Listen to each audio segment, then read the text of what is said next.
Hello and welcome to Articulate the Leader in You. My name is Sarah and I'm very excited to see you at the 2020 LeadLAB Conference, hosted by the Office of Leadership Development, sponsored by Xfinity and Coca-Cola, and in partnership with the Wellness Resource Center and Career Center. I'm very pleased to introduce Kacheyta McClellan. So I'm going to hand this over to Kacheyta to introduce himself. Hello, everyone. And thank you for that wonderful introduction. My name is Kacheyta McClellan, and this is Articulate the Leader in You. I am a career development professional. I am also a diversity and inclusion professional, and I'm also today's workshop facilitator. So a little bit about me. This is my selected background.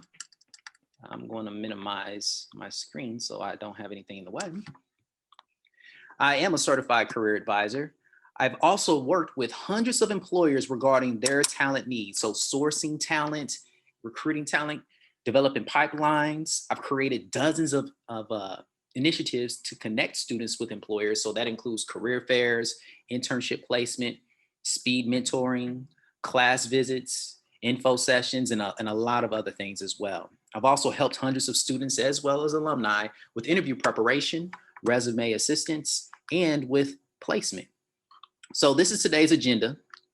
We're going to do introductions briefly. Then we're also going to jump directly into an activity to get you involved. And then we're going to frame today's workshop. I'm going to give you some tips and some strategies.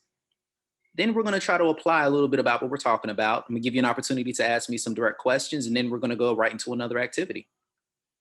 So if you can, please drop in the Zoom chat what your major is. I want to get to know a little bit about you and who's in the room. So if you can, please do that.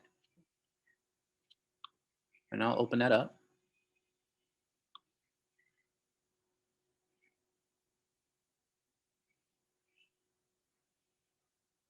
Okay.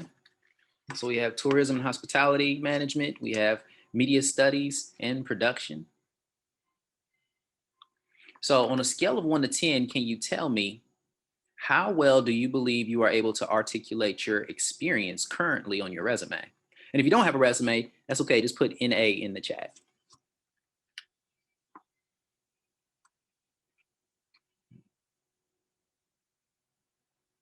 Okay. So we're going to jump right into the activity. It looks like we're a little bit of on both sides of that spectrum as far as where our level of comfort and whether or not we have a resume. And hopefully after today's session, you'll feel even better. So I want you to think about 5 qualities that a good leader should have. And then I want you to share that list in the Zoom chat.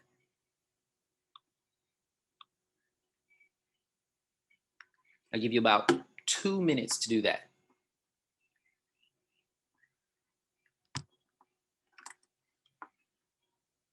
Just 5 qualities that a good leader should have.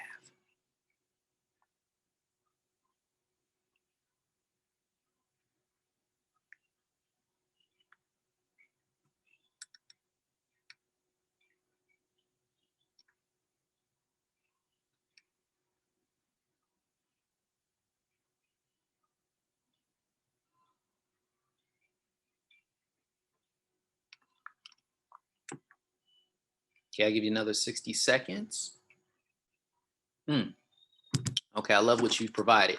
Forgiveness, listener, determined, influencer, perseverance, empathy, teamwork, inspiration, knowledgeable, good communication. Those are really great lists. Thank you for sharing. Here's an example of some things that I would add to that list. Some of them you mentioned, some of them you haven't, but listens to their team, has a clear vision, because there's a difference between being a leader and being a manager. The manager is the manager of people and they help enact the vision, but the leader actually creates the vision. So having a clear vision, has integrity and does what's right, inspires others to be their best, not motivate, but inspires people, and then develops more leaders. So think about the list that you just created. And do you know of a leader, or just think of a leader, period, and the leader that you're thinking about, do they actually possess those qualities? Just think about that to yourself. But here's an even better question. Do you have the qualities that you have listed? So we're going to frame today's workshop. Whenever we talk about connecting employers with talent and doing our best to connect and create opportunities for our students and alumni to have opportunities, we talk a lot about their skills. We focus on their skills. And a lot of times we hear people say transferable skills. Sometimes we hear hard and soft skills and employability skills. So breaking that down a little bit, the transferable skills are those things that people have done and those experiences that people have that will directly relate to and transfer over to the new role. So for instance, if a person is applying for an opportunity at a call center and a previous experience afforded them the opportunity to do telephone trafficking and even customer service, well, then those are some direct transferable skills. Hard skills, typically when I talk about hard skills and soft skills with students, I usually talk about them together, because hard skills are those things that you can be assessed on. More than likely you came to college to learn.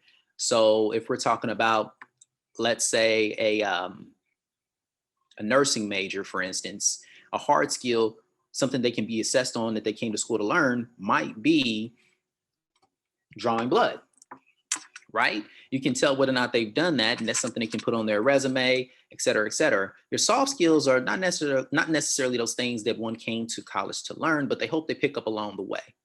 So that could be things such as task management, time management, teamwork. You don't major in those things, but we hope you pick those experiences up along the way while you're in college. Now, granted, you can also acquire hard skills and soft skills from experiences outside of the college classroom setting, but just for today's sake of our presentation, we're going to stay within that realm so everything is relevant.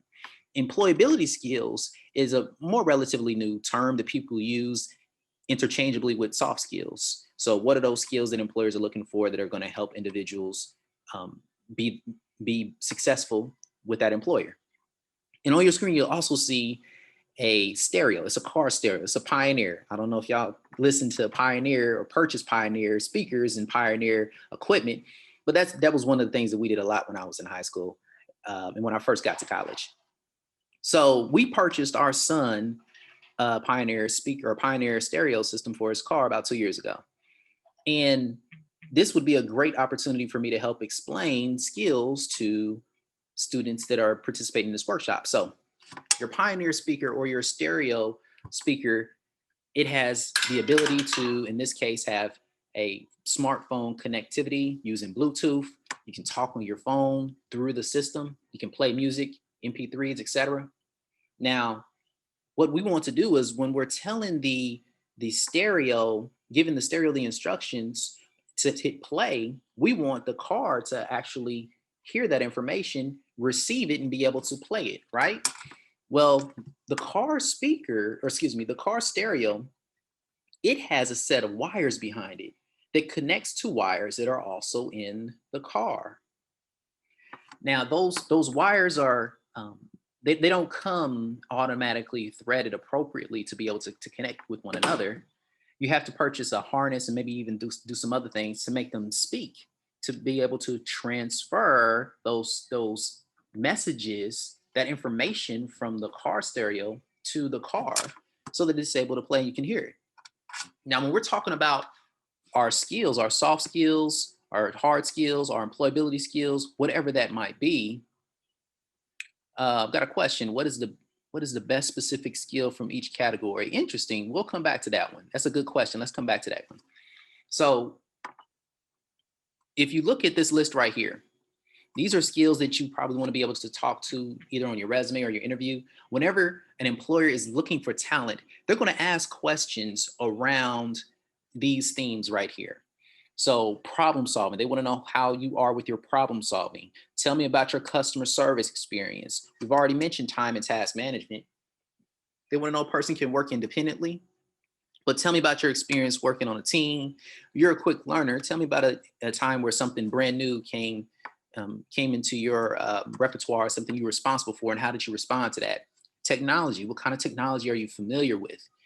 Communication, how do you communicate? What platforms do you use on technology, using technology or leveraging technology to communicate? Do you use social media? Conflict resolution, tell me about a time that you disagreed with your supervisor and what happened. They want to know about your professionalism, your flexibility, and maybe even your active listening skills. you can develop interview questions for practicing purposes based off of any of these aspects for any job that's out there, any role that's out there. And I encourage you to do that. So some tips and strategies. We're going to talk about tips and strategies from a resume production perspective. We're going to talk about where to start as far as with your language to populate your resume with. And then we're going to also talk about some rules to remember whenever you're creating and editing and evolving your resume. So where to start, I would say the very first place you need to go is to your career center. Connect with your career coach. Let them know that you're in the process of evolving or creating your resume wherever you're at. And in that editing process, you would like to enlist their services to help make sure that you're having language that's industry appropriate. You can also look at job descriptions from past jobs that you've had or current roles that you currently have. You can look at job descriptions for a career you would like to have one day. So I remember when I was in my undergrad experience, I actually looked up job descriptions for vice president roles of human resources because once upon a time I thought I was going to be an HR guy. And then I started to develop a plan to acquire the necessary skills or experiences that would be able to populate my resume 3 or 4 years from that day. You can also do informational interviews with people doing exactly what you think you want to do. Ask their opinion. And then your responsibilities from your co-curricular activities, which I think is really key for this workshop. And here are some of my biggest takeaways from resume critiquing over the years. And I've worked with many, many, many people, all kinds of backgrounds in a lot of different resume formats. You always want to begin each bullet with a past tense verb. Usually that's an ED verb. Then you want to arrange your sections from your strongest to your weakest. Never use the word I in your resume under any circumstances. There's no reason for you to ever, no reason for you to ever use the word I on your resume. And then you want to also include your impact whenever possible. And hopefully we'll be able to get to a couple of those as well. So application and articulation. This is an example of the officer responsibilities for one of the student organizations I advise, the Student African American Brotherhood. And in this responsibilities, this is, it was like a full page long. These are things that a person could put into their resume. What we did was we adjusted it by putting past tense verbs at the beginning of all of them. And there you go. You've got bullets ready to go for your resume. So the first one was served as a primary student contact for Ivy Tech Community College of the Student African American Brotherhood. You've also got on here, oversaw the process of student organization event planning, submitted a semester and annual report of student organization activities, communicated messages from campus advisor and SOB nationals to members in a timely fashion, and worked with the chapter advisors to build the annual SOB conference travel budget. So what we did was we lifted that information and we applied it to a resume. And I've changed some of this is a real person's resume, but I changed some things. So they did not really go to T'Challa University in Wakanda, Indiana. But if you look down there at the bottom, you can see we literally we dropped those bullet points up under those experiences that a person had as president of this chapter, but also as executive vice president of Phi Theta Kappa Honors Fraternity, and then vice president of service from Phi Theta Kappa Honors Fraternity. Using that same language, but a different format, instead of experience, this person has related experience.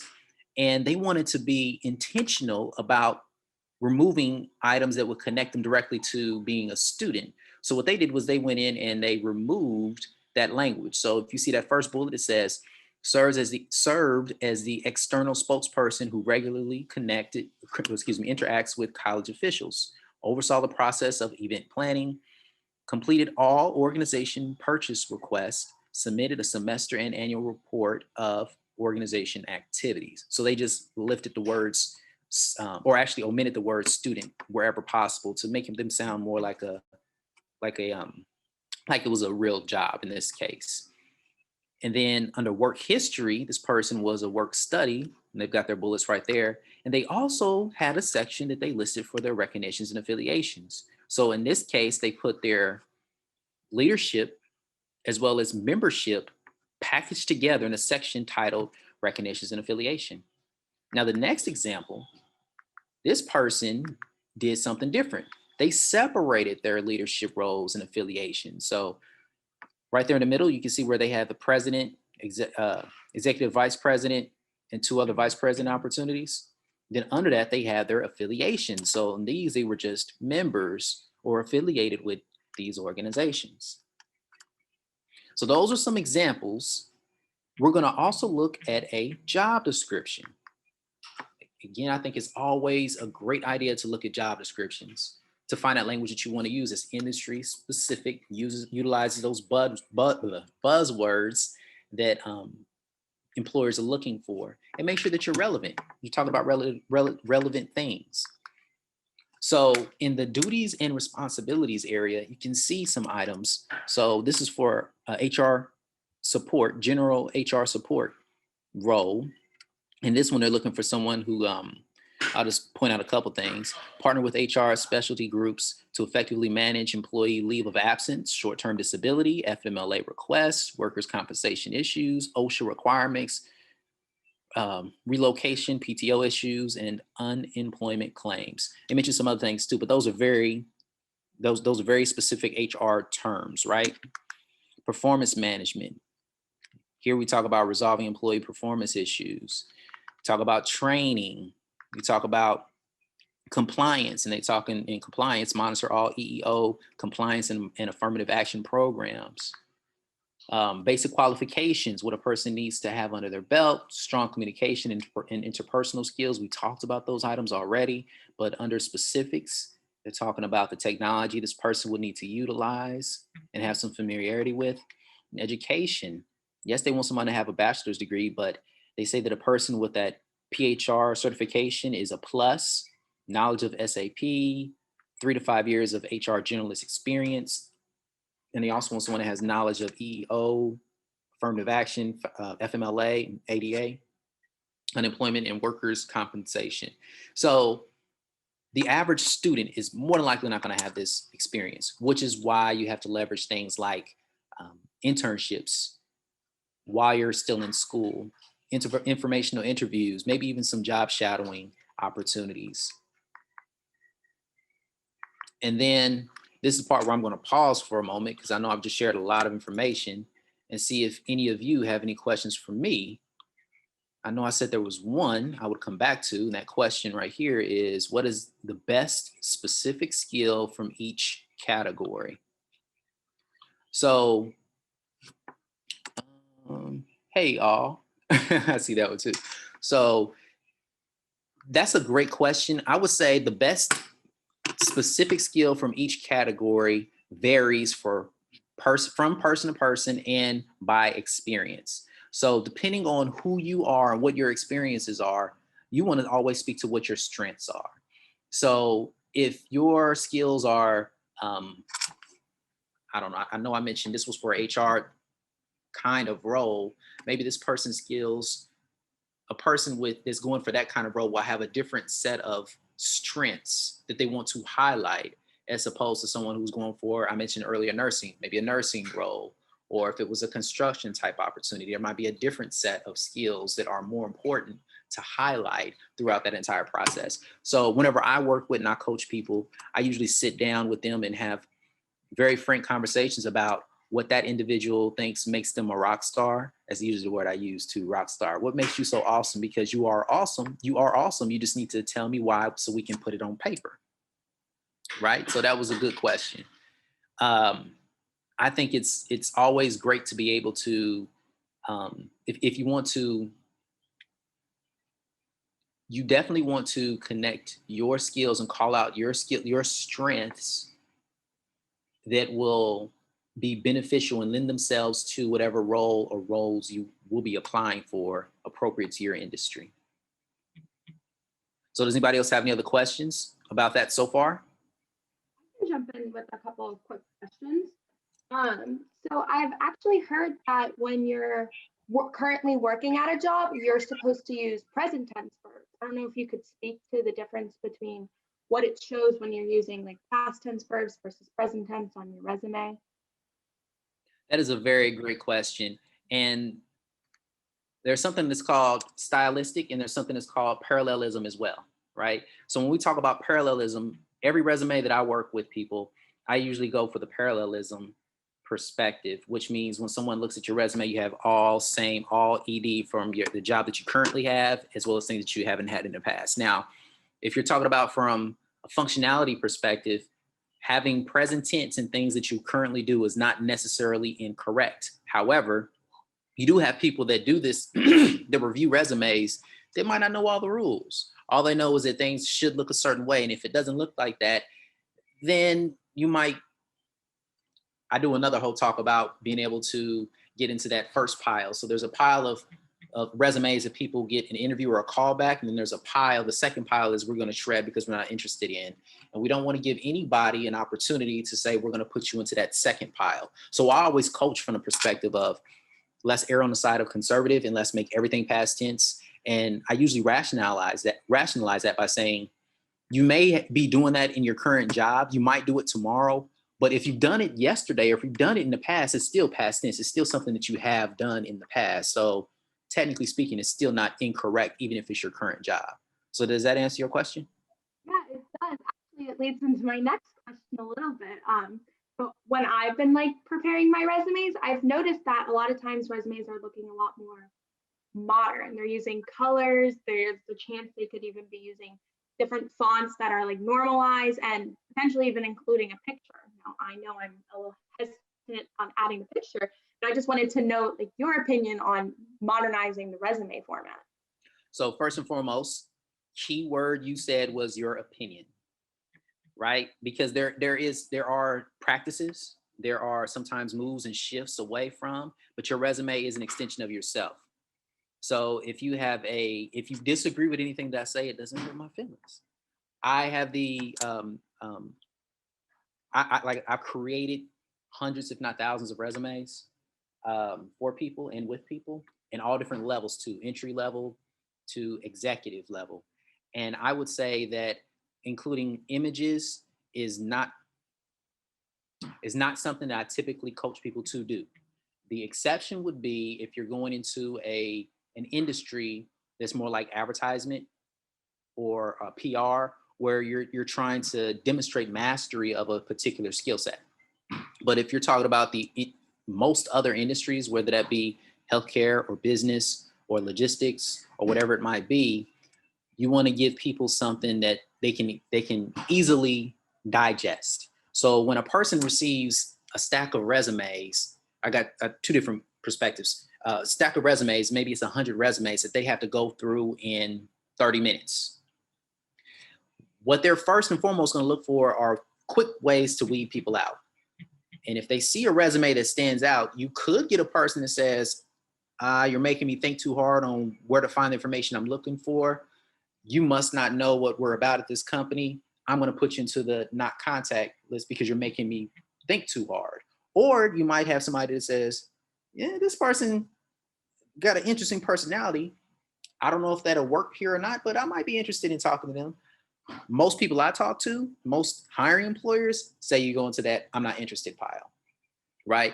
As far as color and interesting fonts, what makes your resume, what it's all about, what we haven't said is making your resume stand out. That's what you really want to do. You want people to be able to see your resume and say, man, this person is exactly who I am looking for. What makes your resume stand out is the content, because you're the only person in the world with your unique set of experiences. So I can have, and I've done it too in many examples where I've had 3 or 4 resumes next to each other with the exact same format, populated with different content, and they told a completely different story, right? So making your resume stand out isn't about weird colors or interesting, and I've seen those too. The other side, I said I had 2 perspectives, so that's the one perspective. The other perspective is if you're working with an employer that's utilizing some type of HRIS, human resource information system, that is reading the document, it's going to take it, jumble it up, spit it out in a different kind of format anyway. So all your hard work that you put into making it look awesome, it's not going to look like that.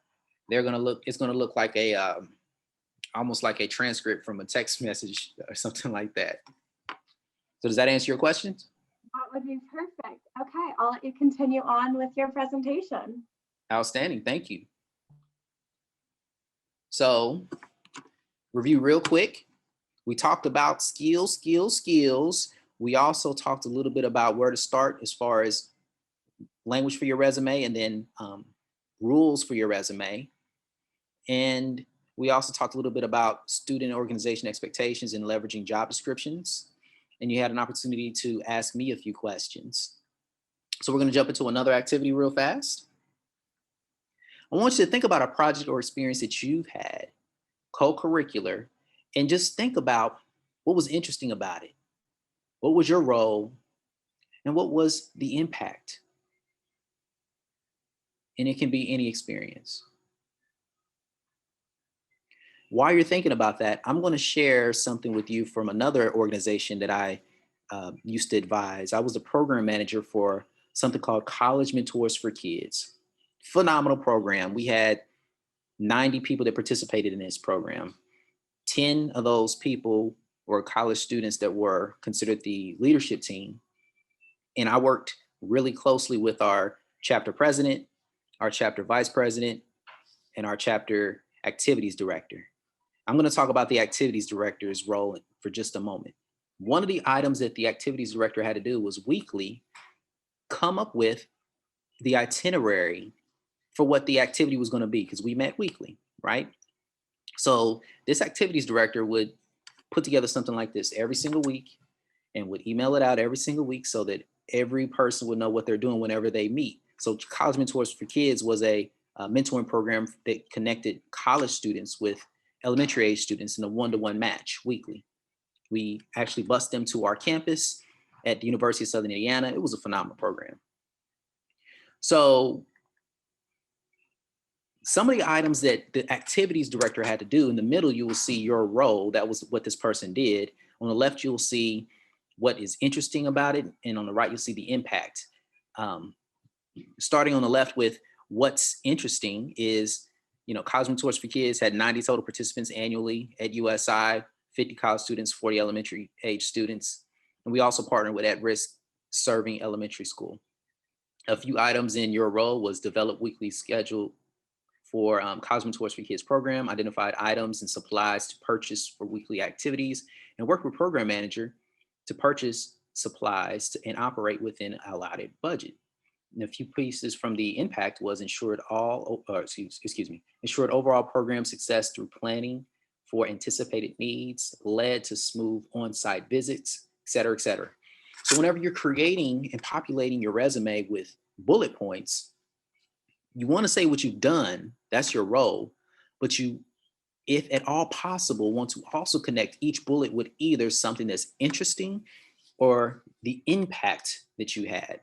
So here's an example right here. Develop a weekly schedule for College Mentors for Kids program, partner with an at-risk serving elementary school for the program. Another one, on the color coordination that's the items that I put together. So if you see green with what's interesting, with what's your role, that's what it is. We just started with your role first, I believe in most cases. So identified items, supplies, to purchase for weekly activities, ensuring overall program success through planning for anticipated needs. Work with program manager to purchase supplies and operate within, it says within, but within allotted budget. Develop training and communications to ensure weekly agendas were understood and executed. Served the CMFK leadership, served on the CMFK leadership. CMFK had 90 total participants, 50 college students and 40 elementary students, and contributed to the training, coaching, and execution of the program mission, earned recognition in the international newsletter. So you can do this, a similar exercise with whatever co-curricular opportunity that you're in right now. So you might be in the Student Government Association, you might be in something else. You can totally use the same exercise with that. And once you do that, my friends, you are ready to articulate the leader in you. So at this time, I think I'll open it back up for any other additional questions that you might have. I can kick us off again while we're waiting for a few more questions to roll in. Obviously, I've seen from this presentation that you're involved in a lot of organizations. So kudos to you for doing that along with your very busy life.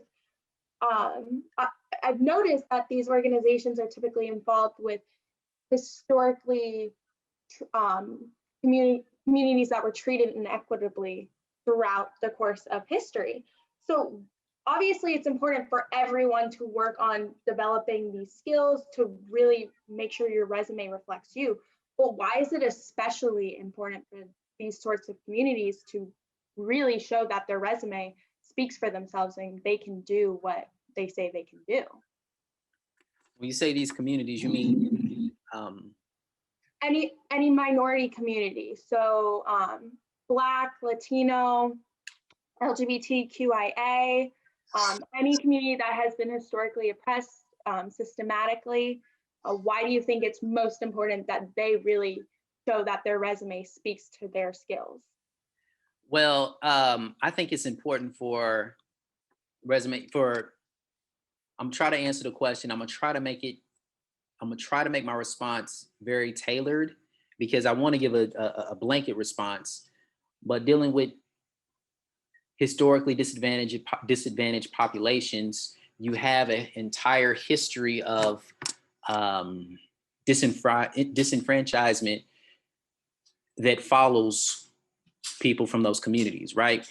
So if you look at the data, if you look at the practices, and if you look at what is what reality is, where you see that people at the top in organizations typically are very homogenized, and you don't see very many women or people of color at the top.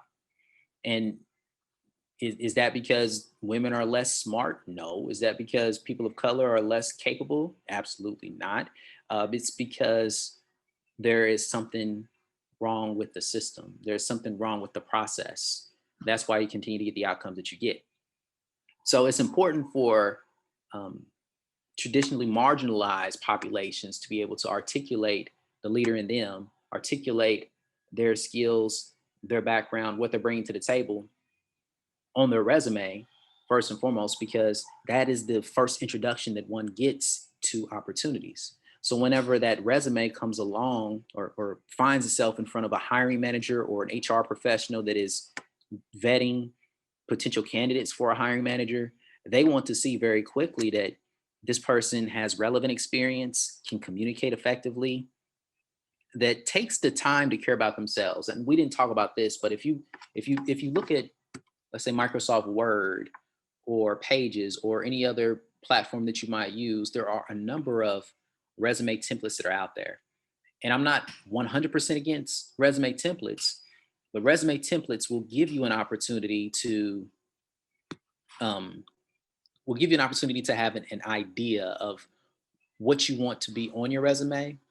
But at some point in time, you need to take it to the next level and go in and create a resume from scratch that doesn't have those templates in it.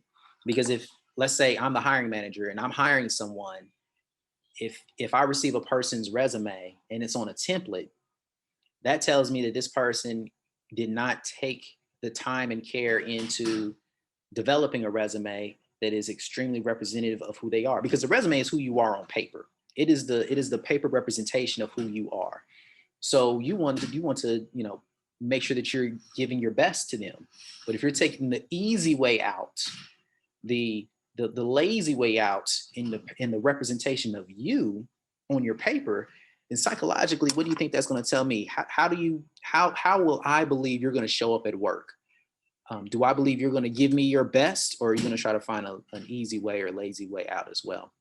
So it's important for those reasons. It's important because marginalized populations have purposely been separated from opportunities, and being able to demonstrate that you are qualified out of the gate from the time they see your paper representation makes it a little bit more difficult. I'm not saying that discriminatory practices don't still occur, but it makes it a little bit more difficult and puts you in a better, even playing field. But in addition to that, it just really makes for the person that's reading your resume to say, oh wow, this person took the time out to actually do these things. Man, we got to at least we got at least moving forward for a phone interview. So did that answer your question? That was the perfect response to that question. Thank you. Okay. Kind of going now back more to the actual resume. Another thing that I've been in my classes I've seen is longer resumes. So going on to 2 pages, potentially even 3 pages. And I've heard you don't want to go at most, you don't want to go any longer than 2 pages because nobody will read past 2 pages. You should stay on 1 page because you're just a college student. You don't really have that much to share. What's your opinion on that? So in most cases, it's less about whether or not you're a college student. It's more about the role that you're going for. So if you're looking for an entry level position, then your resume should probably be about 1 to 2 pages long. If you're going for a mid-level position, then it can be 2, maybe 3 pages long. And the industry matters too. So in higher education, for instance, I don't know why, but people in higher education, they love to see long resumes. So I have multiple versions of my resume. I have a 1-page graphic resume that I typically use for visual communication students to teach them what to do. I also have a 2-page resume that I use for corporate purposes. And then I also have a 10-page or 9-page resume that I use for higher education. They want to know everything. They want to know, tell me about all the organizations that you've worked with. What kind of honors have you had? Have you, if you're published, put that on there. Have you taught anything? I want to know all the presentations you've given. They want to know everything. People in corporate, they don't want to know all that. They want to know, show me what you can do that's going to help me advance my goals and my mission. So it depends on the industry. If it's higher ed, it's a little bit different, but most other industries, 2 pages is fine. I've been able to work with people that have had as many as 5 or 6-page resumes and been able to trim it down to 1 or 2 pages without compromising any kind of substance, right? So I would say that matters. Now, here's another example too. I worked with a student who was a chief of police that was earning a 4-year degree at the time. So that person's resume is probably not going to be 1 page long, because the next role that he or she is going for, it's not going to be entry level position. So even though that person was a college student, the resume is probably going to be a lot longer. And that person had a lot of experience too. So, working in the field for the better part of maybe 16 years. So that's going to look a lot different. My next question, actually based off your last question answer, you mentioned having multiple resumes, and I don't think that's something that's discussed a lot at college, that you can kind of have 1 resume for that. Like, you can have just your basic resume. I'm going into events, I can have my events resume too. Like, you have multiple. I don't think that's really discussed. Can you explain that a little bit more, just so we know exactly what you're talking about? Absolutely. And I think the reason why it's not truly talked about too much is because typically whenever a person is in a major, they are taught what makes sense for that major. But then you've got, so many of us have multiple skill sets. So I mentioned earlier that I thought I was going to be working in human resources. That would be my corporate side, but I work in higher education. So since I work in higher education and not in HR in higher education, I have a higher ed appropriate resume, and I also have a corporate appropriate resume. So that's why those 2 formats exist. I also have the graphic resume, which I will never use for anything because I am not trying to do that full time. But I serve a lot of different kinds of students. So I've created, if you were to look my name up, I'm not telling you to do that, but I've created a lot of different kinds of resumes for people with all kinds of majors, from HVAC and ventilation to healthcare to visual communications. And the rules with visual communications are completely different than any other resume you'll see. So I found myself in a position where I had to create something in order to demonstrate, rules, what's right, what you should probably stay away from, and what's going to gain the attention of other people. So the graphic representation was more so work purposes. It's a resume, but I'm never going to use it. The other 2 I actually probably will use. Okay, well, thank you. Those are all my questions. So Let me respond one more way too. You okay. can also, with your resume variations, you can say the same thing using different words. So I once worked with someone, actually, when I've been loving resumes since I was 16. I know I'm a nerd, but I was working with one of my mentors, and he poured that into me, and I've always pulled that forward with me. But you can say that a person can take any bullet point on their resume and they can tailor it to a particular industry. So I think I used earlier something to do with phone trafficking. You can delegate phone calls appropriately. That's one word you can use.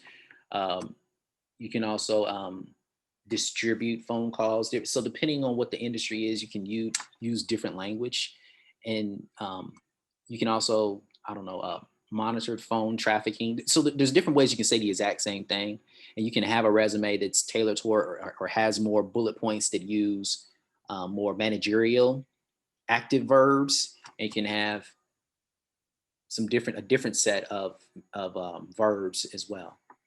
No, I very much agree. When I've been like formatting my resumes and I'm like looking up different action verbs to use, I'm like, well, I could use that one. Well, does that one make more sense? I agree. Like there's a lot of verbs that like you don't necessarily think of right off the bat, but once you start looking, you're like, no, that's what I do.